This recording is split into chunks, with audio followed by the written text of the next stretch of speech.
Fat, drunk, and stupid is no way to go through life, son. Grab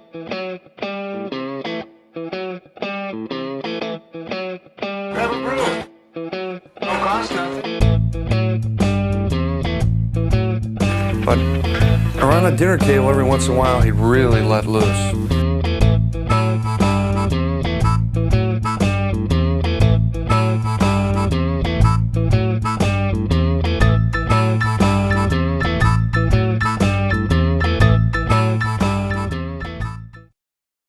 He did everything, you know, football, drama, speech, homecoming king, he did all that stuff.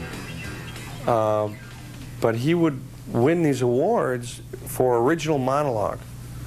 And basically what it was a 7-minute stand-up routine. Not necessarily stand-up as you know it now with just jokes. I mean, he would take a character on and do a monologue. And he did this Nazi camp counselor, which is was just you know, murderous on kids, you know.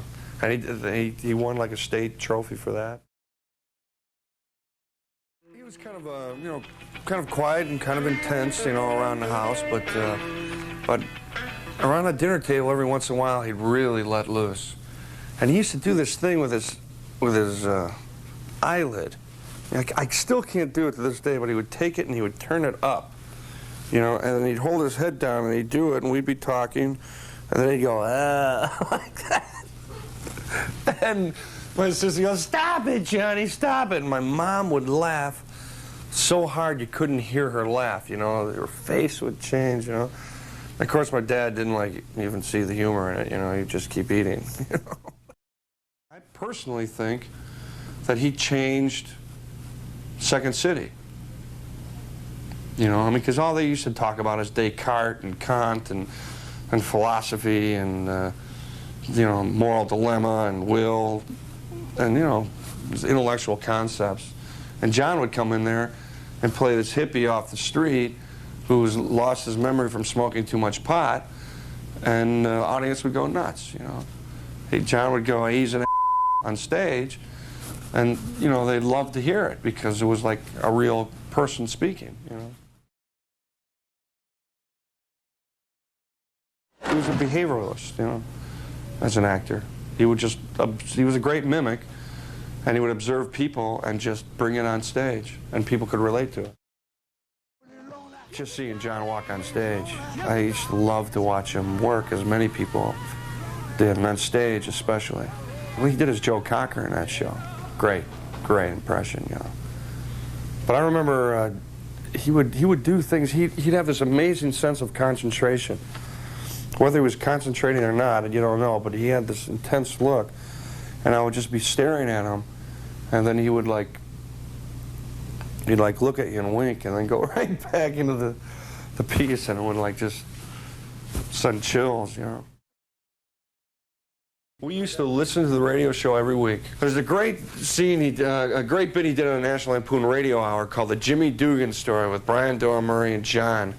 And Brian played the coach, and John was the interviewer, and he would interview the coach. This coach would take 3-year-old kids to get them ready for football. And did this whole routine about bringing this 3-year-old kid up and making him do push-ups and go at his kid, stuff his nails, you know, hit him in the stomach. He goes, "No, I don't want to hit him in the stomach." Hit him in the stomach. "No, I don't want to hit him in the stomach." "Come on, hit him, he can take it." "All right." And John would hit him in the stomach, and the kid would start crying. And it was a great routine. The one character that I know definitely comes from, you know, the family is the cheeseburger guy, Pete. I mean, I had an Uncle Pete. I don't know if it was from him or not.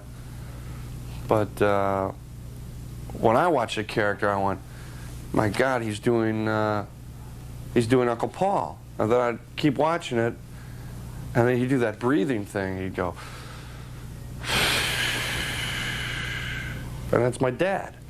And my dad would never speak. He would just, you know, "Dad, you think, you know, I can have the car for the weekend?" You know, and it would just make you shake, you know. So that definitely was my Uncle Pete, my Uncle Paul, and my dad. I think he kind of put them all up into one.